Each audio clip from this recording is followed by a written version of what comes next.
And if you could, get the book ready for us going over those problems so that someone could read each one as we go. 32, that's a good one. 35.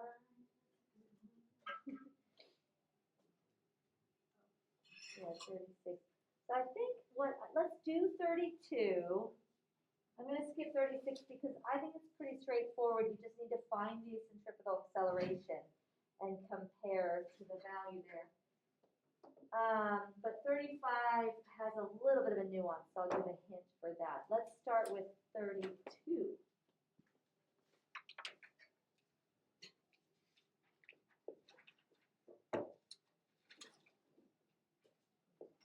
Give a hint on that. Let's see. Leah, do you have it in front of you? No. Adam, you're getting there? I'm getting there. Getting there. I have it. You have it, Christian. How about you read 32, please? 32? Yeah. Kind of worried, but a rotating cylinder about 16 meters or 16 kilometers long and 7 kilometers in diameter is designed to be used as space colony. With what angular speed must it rotate so that the residents on it will experience the same acceleration due to gravity as on Earth? Which is 9.8. And this is a concept, interestingly enough, that NASA has really considered. What's going on here? Oh. And I'll show you a picture. I don't know if we got to talk about this the other day or not. But even since the late 1960s, early 70s, NASA has been just toying with this idea. We've never built one. You've seen it in a couple movies. 2001 Space Odyssey had this. I think one of the Mars movies had it, and Interstellar. The concept is there and it's sound. It's just building something of that structure and getting it spinning. Well, getting it spinning may not be that difficult, but building that shape of structure is kind of challenging. But the idea would be that, that centrifugal effect that you feel pushed out on this amusement park rides could be used to make you feel like you're on Earth. So what if you spun just like an amusement park ride, but big enough and fast enough that when you're on the inner part of the outer rim, you would feel pulled this way because the floor is pushing you that way. So it's really just acceleration, applying that centripetal force. But that reaction force would make you feel like you're on Earth. So you would do all of your living, your working, and your whatever along that inner rim. So the idea behind that has been around for a while. I've never heard the cylinder idea, so it's a variation on a theme, but it should work. It would spin about this axis. And by the way, this is the problem that I gave you a different answer. The book asks for angular speed, I think, but we didn't talk about that. So yesterday I told you find the tangential speed instead, and the answer then is 190. So you should get 190 meters per second. Let's see how to do that. You're spinning it about this axis, so the radius is what matters more than the diameter. I'm not sure the length matters at all. You can make that thing as long as you want, and if you're spinning it about this axis, the radius would matter. So divide that by 2, and then change it to meters. And we're supposed to spin it for Earthlings. So Earthlings would be here. If you're on that space station and you're visited by aliens, then you can spin it a little faster to be a good host to match whatever their acceleration is back home.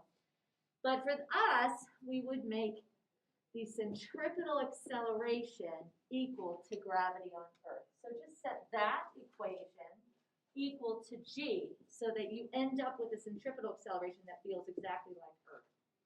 So if you do that, the speed would end up being,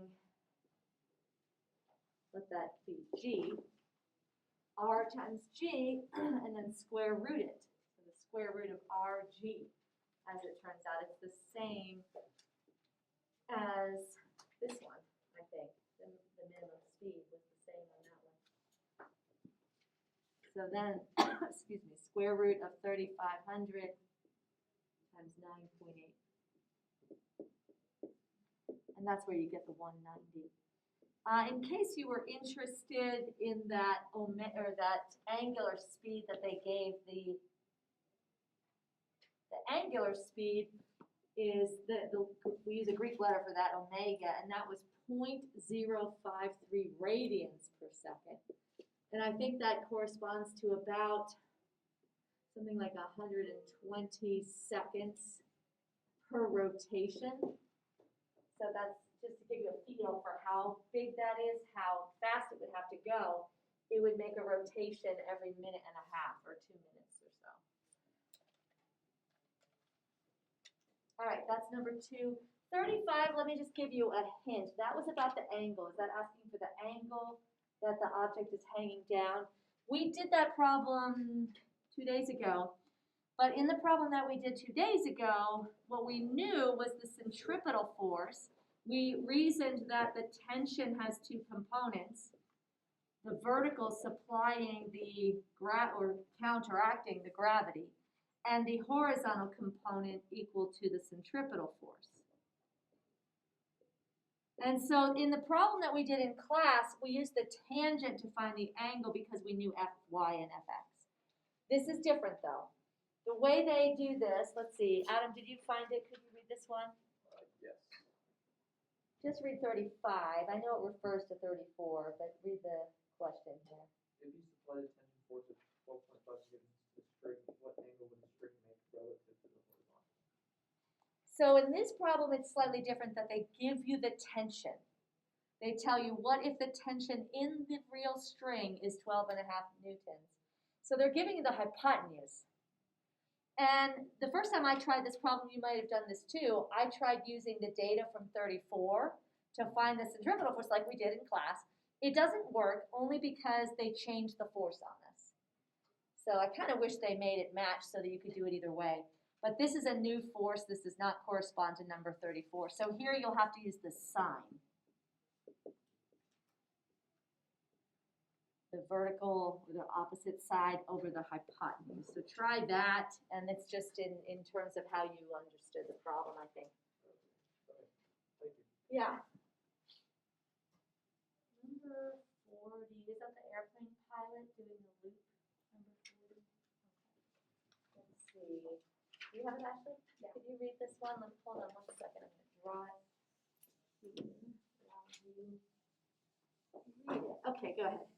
Okay. A jet pilot puts an aircraft with a constant speed into a vertical circular loop. So A, which is greater, the normal force exerted on the seat by the pilot at the bottom of the loop, or that at the top of the loop, Y, and then B, if the speed of the aircraft is 700 kilometers per hour and the radius of the circle is 2.0 kilometers, calculate the normal forces exerted on the seat by the pilot at the bottom and top of the loop. Express your answer in terms of the pilot's weight. Okay, thank you. Normal force is on the pilot, it's the seat on her, him, her, on her, use the Yiddish word, on her tuchus. So you feel that on you when you're seated. Right now you feel that normal force. You don't really think about it, but when you're seated and you're in equilibrium, it equals your weight. The chair supports your weight, and that's why you don't accelerate to the ground. So before this loop, the airplane lift force, if you think about the airplane as a whole, it's called lift force due to the pressure differential on the airplane wings, that would have to equal the weight. That lift force is transferred to everything inside there, including the seat on the pilot and the passengers. So under normal circumstances, your normal force equals your weight. But if you want to do an acceleration, like going up like that, whether it's in a loop or just raising your elevation, you're going to have to make that lift force, or the normal force, bigger than the weight. That's the only way you can accelerate upward. Christian, go ahead. What were you saying? I was going to ask how the velocity could be the same throughout the entire loop. Just because shouldn't slow down when you go higher and speed up when you go lower? Does the speed do that? I think it may. Let me think. The normal force changes, and the gravity doesn't. Yeah, the speed is changing. Even in this one, it's not a constant speed. So the centripetal force is a variable here. Wait, so when is the speed 700 kilometers per hour? Like all Yeah, let me see how that was written. Good question. Aircraft speed. That's what I was confused about. Yeah, right. Radius. Let me come back to that after we finish the problem. I'll think about that as we go. We'll have to change that units wise as well, though. Now, you might have had, so I want to revisit that. You might have had an intuition about this, never mind the equations. Did anyone have a feel for or a kind of a sense that the normal force would be bigger in one place and smaller in the other? The two places are here at the bottom and here at the top when you're upside down. That would be part A, I guess. Alex? Oh, sorry. Oh, I thought you had your hand up. Oh, no. I'm just. How about someone from table 1? Emily or Sandy, did you have an answer for that one? Did you already look at that maybe? A, I think. At the bottom, it's bigger, right? Anybody else think the bottom? Who thinks the bottom has a bigger normal force? You're right, and we can prove it with physics, but even just with your intuition, maybe you've been on a roller coaster or something, you can think of how hard that has to push you to get up, but then at the top, you kind of think, well, normal force is still this way, but so is gravity, and so the force that's squeezing the surfaces together isn't as much. You're almost falling out of your seat, so to speak. So your intuition serves you right here, but let's look at it from a physics standpoint. This is all about centripetal force. How do you get a circle? If you get circular motion, there has to be some inward net force, and that's Fc, but what supplies it? There's always a supplier force somewhere. Well, N, the normal force, the seat on the person points to the center, and so that's part of it. But gravity plays a role here too. Not in every position, but it does play a role here. I think I just realized the answer to your question, so we'll revisit that in a second. The gravity at this location is pointing exactly opposite the centripetal direction. It's pointing in the centrifugal direction, technically. So it's a negative centripetal force. Down here, the centripetal force is going to be the normal force minus the weight, because it's in the opposite direction, which means if I solve that for normal force, this was all about the seat on the person, then normal force is going to be that centripetal force that relates to mv squared plus mg. Now, if we compare that to what we get on the top, we'll find it's bigger, but let's do that for the top. For the top, at this juncture, just up here, the weight force for an instant, it's really only a split second that the centripetal force, oh, is that what happened? Something got darker, I don't think I need that though. That the gravity points to the center. By the way, right here, the gravity doesn't point to or from the center. It's just oblique or perpendicular. So the gravity has no bearing at all on the centripetal force over here. But at the top and bottom and everything in between there, it's at least a portion of the centripetal force. Up here, the normal force and the weight force point to the center. So for that moment, you're getting a help with the centripetal force in the form of gravity. It's helping the centripetal force.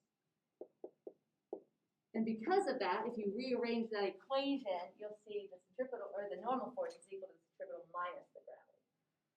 So up here, there's less normal force because whatever your speed, mv squared is, you'll subtract that, and here you'll add it. So more normal force here. You were right about these. Now we can use that to maybe figure out the value of the normal force at the top and the bottom.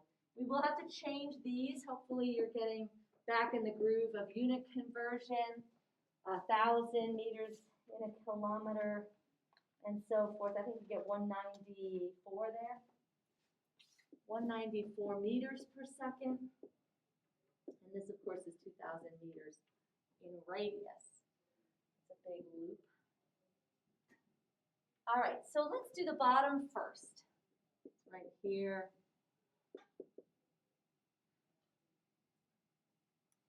All right, so the normal force here will be mv squared over r plus mg. And we don't know the mass of the pilot, but I think they told us to do it in terms of the weight. I'm going to do it in terms of the mass. And when we're done, we can divide by g and put it in terms of the weight. So I'll factor out the mass and do v squared over r, that's the centripetal force, plus g.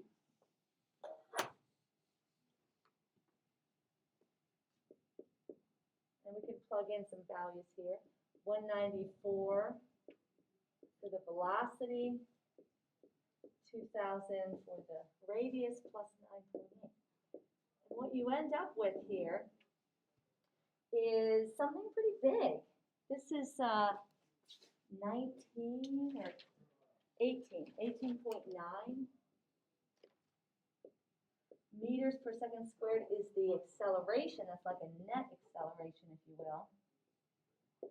Plus 9.8 is, and this is all times m, is 28.7.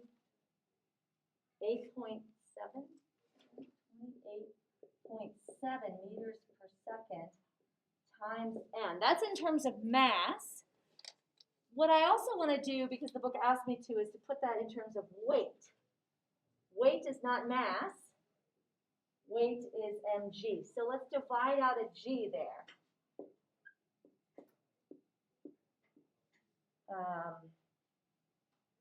So that we have mg.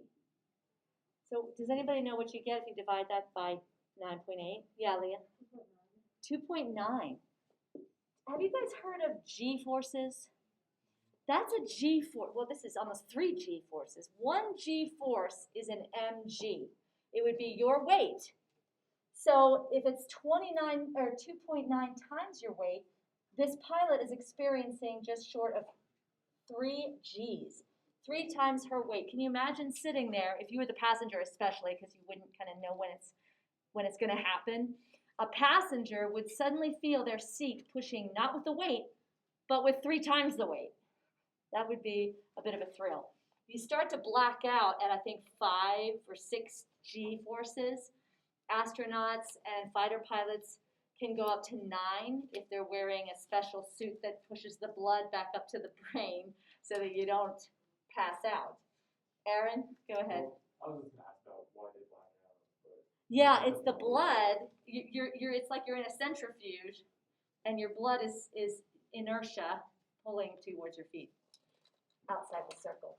At the top, it's a very similar thing, but you have a minus sign there. So the normal force at the top will be mv squared over r minus. So I think you can do the rest of that. You can go through the same kind of steps and see what you get there. I get 9.1 here, but then when you divide out the g, it's something like 0.93 or 0.92, is that right, times mg, so less than a whole g force. So your tuchus is pulling out of the seat just a little bit, you know. You're only 93% of your weight into the seat. Interesting. All right, 41, let's see. Let me go back here. Oh, Christian's question I kind of take to heart because the velocity is constant. So I go back on what I said there. The velocity or the speed. The speed is constant. What's changing, let's just take this equation here. The centripetal force is the normal force plus or minus the weight. But as this goes up around the circle, the weight is no longer straight out from the circle there. Only a portion of it is. So you're getting all of a sudden components of weight that are less. So you would add a smaller component of weight. So what is changing is the normal force and the weight are shifting around the centripetal force. So you have a constant centripetal force, but a normal force that's kind of giving and taking from gravity. For example, here, gravity is not helping with the centripetal at all. There's no component of down that's in. So here, at this juncture right there and right here, the centripetal force would be exactly equal to the normal force without any contribution from gravity at all. So you have a constant speed and a constant normal force. It's just, or sorry, a constant centripetal force. It's these that are going up and down. Normal force is getting big, gravity getting small. They're changing around that. All right, I'll leave some of that up because I think it relates to 41.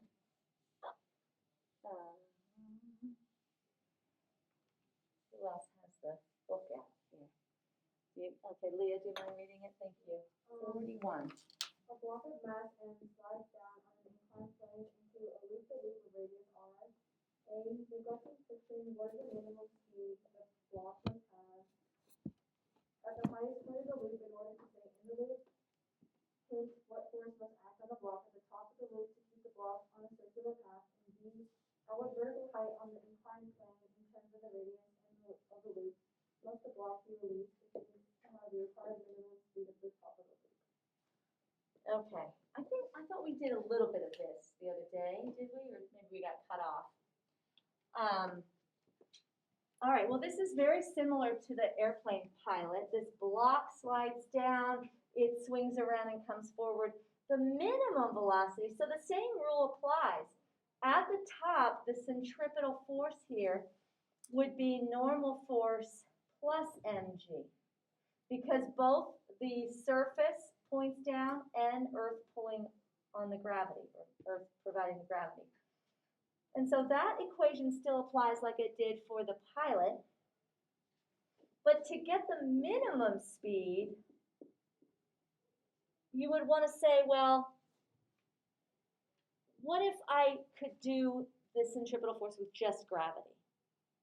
What if that block was just about ready to lose track of the track, to lose contact with the track? So in that sense, with the minimum velocity, that would be just so it doesn't fall down, but barely so. So what I'm going to do is let the normal force be 0 at the top and let gravity do all the job just at the top. There'll be more normal force as it comes down. There'll be the most normal force down here. But if it loses all of it at the top, if you lose any more, you're going to fall. You won't have enough centripetal force. But if this goes to 0, let gravity do all the centripetal force just at that top. Does that make any sense? Kind of thinking of it as it's just about to lose contact there.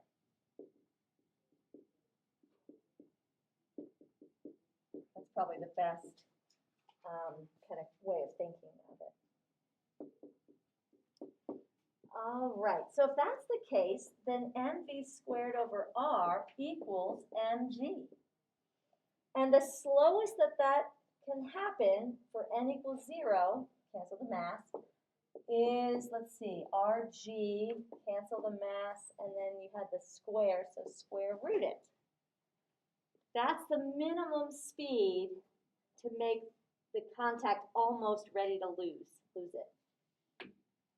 All right, so you could, you're not given any numbers here, I don't think, so that's it. You just leave it like that as an expression.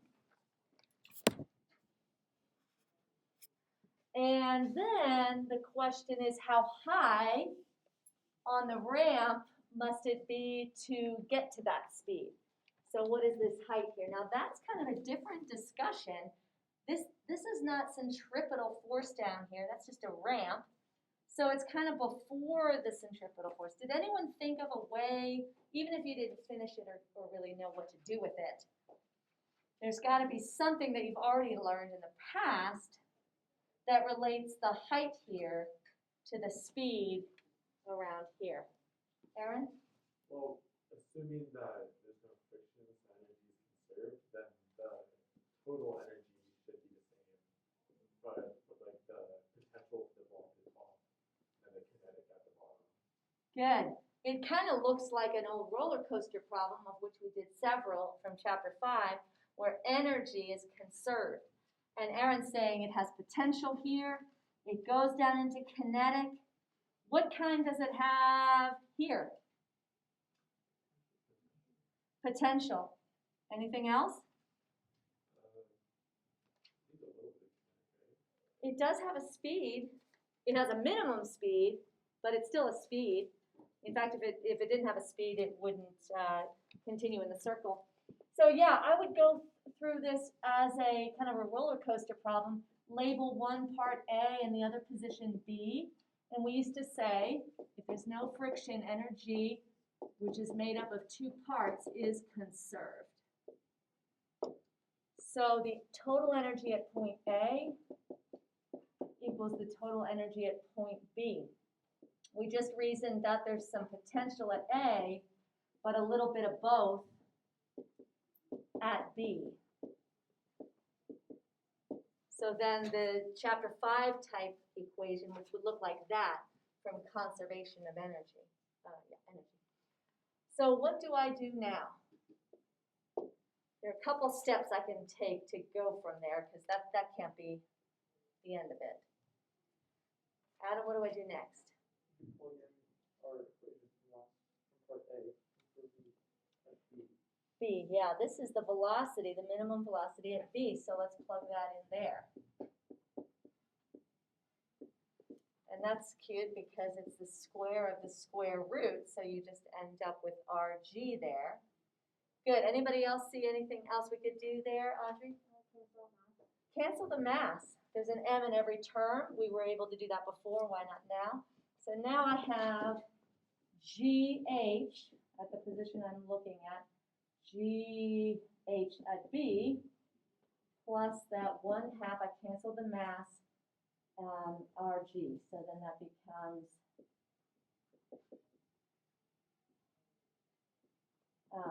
just 1/2 RG. Good. Is there anything else I can do, or do I have to just leave it like that? Ashley? Isn't HB equal to 2R? HB would be the height here.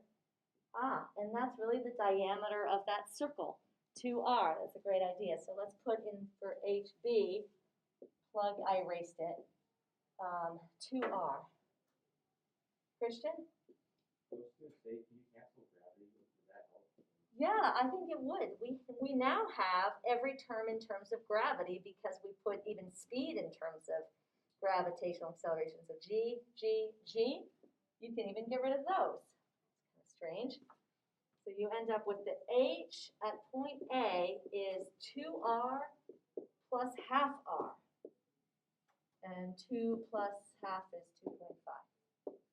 I think that's as far as you can go in that problem. The radius is not given, so just leave it like that. Good. Did you have a question? No. All right. All right. Good deal. So I'm going to collect this homework. It's been too long since I've done that. So I'll put out a turn-in box, give you a couple minutes to, would you put the notes on top? The notes on the text, you can top it with that and put your name on it. There's a stapulator by the TV over there.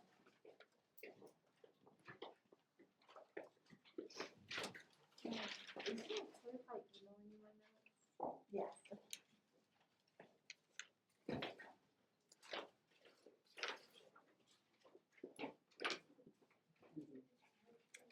Thank you.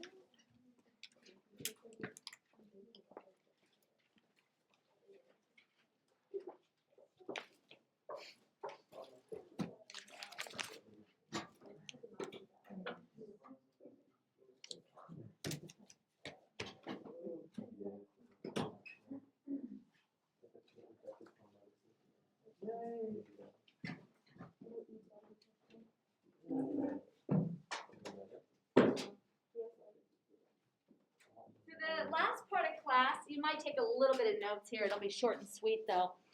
I want to return to the idea that's been maybe haunting some of your minds about the centripetal effect. We're all about the centripetal force because that's the real force. But let's be honest, when you're in a spinning vehicle, you do have the sense that you're pushed outward. So I want to address that a little bit more. Centrifugal is the name we gave outward seeking or center fleeing. I'll call it the centrifugal effect. Then I don't have to put quotation marks on the highly overused quotation marks, especially air quotes, because it is an effect. But think about what effect that is. Yeah, Molly? Oh, I did. See, I'm thinking. Finally, I just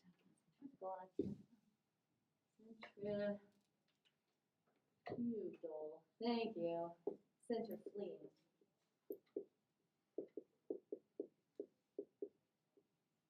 One of the ways I like to think about this is in a car, because you've all been in a car, and you've all been passengers in a car. So imagine this. We've had this discussion before, way back when. When you are moving in the passenger side, maybe you're not even paying attention. You might be texting, reading something, sleeping, whatever. If your driver is moving at a constant velocity, you often don't even feel the motion. You don't know that you're going 80 miles an hour on the highway. It doesn't really ruffle your feathers. You are in a constantly moving frame. But if someone were to take a quick left turn, how would you feel? Pushed which way? The opposite. So if they turn left, don't you feel pulled to the right? There's not a real force there, but your body is responding in the same way that it does when they slam on the brakes.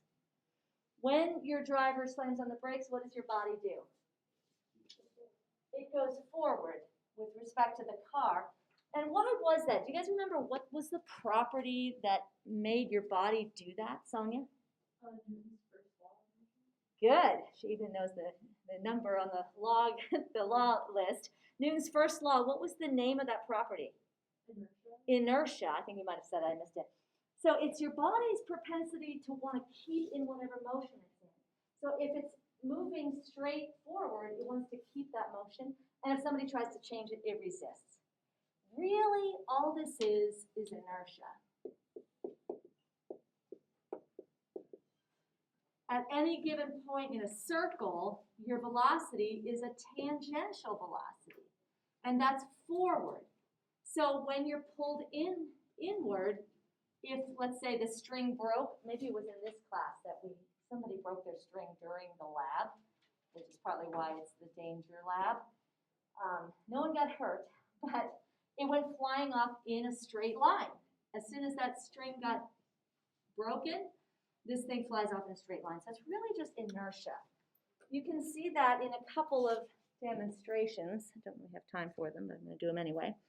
In the homework, you read about the bucket trick where you swing the bucket around your head, and you should try that outdoors, maybe when it gets warmer. This is the same thing. I have some colored water in a little fancy glass, and I'll put it on this platform here. And the water has inertia. In fact, water has a lot of inertia. And so it resists change. And while I'm swinging it fast enough, that inertia makes it want to keep going straight. And at every juncture, that is in the outward motion. Stopping is the, okay, got it. So you could try that at home, impress your parents with your physics knowledge, physics skills. Let's see, I guess we should do this one. Another one that was referred to in your homework is a very strange contraption that has absolutely no purpose except to show this principle. The bobbers that are hanging down, you can see swing outward because they have inertia and they're resisting the turning motion. What about the ones inside the water? Why are they going inward? Since they're lighter than the water, the water has more inertia than them, so it'll push it forward. The water has more inertia than those air-filled bobbers. So what is the water doing? Like that. Say it again? They're pushing pushing outward. Yeah, the water is resisting inertia. In fact, you can see the water levels are tilted like that. So the water is resisting more than the bobbers, and therefore it kind of makes me think of that. Some of you did the helium balloon experiment in the car, and it did the opposite of what the air did, what your body does, because it was lighter than the air around it. So similar. So we're going to think of that as inertia, but I also want you to see it in a slightly different manner. The other way of kind of trying to explain this or understand it is by the frame of reference you're in. Kind of like relativity. There are two types of frames. One is where a frame of reference, like your car, your room, the airplane you're in, your reference frame, is either at rest or at least moving at a constant velocity. And if that's the case, everything kind of seems normal. Everything obeys the laws of physics. There aren't any fictitious forces around. And for this, I have a little room here. So here's a frame of reference, a little laboratory. And I have a lab assistant. Her name is Annie Oakley in miniature. And her job is to watch this pendulum, several pendulae really, and make sure that they obey the law of inertia. Bodies at rest stay at rest unless acted upon by an outside force. And she's been watching them all day, and they've been obeying the law of inertia. They're just hanging down. Gravity is pulling them down, but they're not doing anything else. So everything seems inert. But if all of a sudden, from her perspective, in her little frame of reference, that pendulum just started swinging out to her left, I think that's her left, yes, she would sound the panic button, say, oh, inertia is not working. This is not, something's not right. I mean, I can imagine, remember that bowling ball we had hanging here? We did the little trick. Can you imagine if we were sitting here and that bowling ball just all of a sudden went and just hovered there on the string? We'd freak out. We'd think something went wrong. Gravity shut off, or there's some kind of force pushing it. We would really be compelled to make up a force. And we call it, somebody else might call it a fictitious force, but to Annie there, she's pretty convinced that there's a force there based on what she feels and observes. That's called a non-inertial frame, and that happens when your frame of reference is accelerating.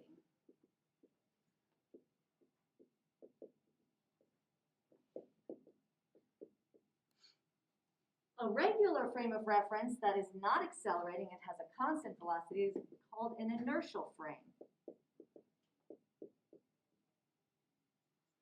There's a really good teaching video on this that I would normally show in class, but I don't want to waste our precious 2 hours together every week on a movie. So I'm going to assign it for homework, since you have all this free time at home, theoretically. Let's see, what happened here? So on Schoology, you'll find a link to a movie called Frames of Reference. Oh, there we go. Let me show you where it is. That's not it. Here we go. So let's see. If you go to our website these days, there is a folder for Centripetal Force, this unit, chapter 7. And in there, the first 3 things have to do with this new assignment. The video worksheet is here. You can print that. At least open it so you can edit it. You're going to submit it electronically. But you might want a printed copy of it anyway, because this information will show up on quizzes and worksheets and tests. So you'll want something to study from. You'll submit it here. The link for the movie is here. It's on YouTube. So you'll do this sometime before next Wednesday, any of those days. You'll notice it is black and white. But look, I don't want you to think old. Right? Think vintage. Think classic. This is vintage physics that you'll be watching. It's 30 minutes. And it's by Professor Hume and Professor Ivy. They're from Canada. I'm pretty sure one of those has passed on. This was made in 1960, and one of them was fairly old at the time. But I tell you, this is the best teaching video I've ever seen on any topic. So I would not put you to watching a black and white movie unless it was really worth your while. And I'll also say, for those of you looking for a career in movie making, you might want to consider doing a remake of this in color. They use some really low-tech apparatus. Maybe you could use some high-tech apparatus. I don't know, but there would be a market, maybe not a huge market, but there would be a lot of physics teachers who would love to see another version of this. But I really like how they did it, even though it was low-tech. So we won't watch it together, but you'll watch it at home. And that gives you really 2 assignments to keep you out of trouble: the reading for next Friday and that video for Wednesday. Oops, what did I do? Oh, rats.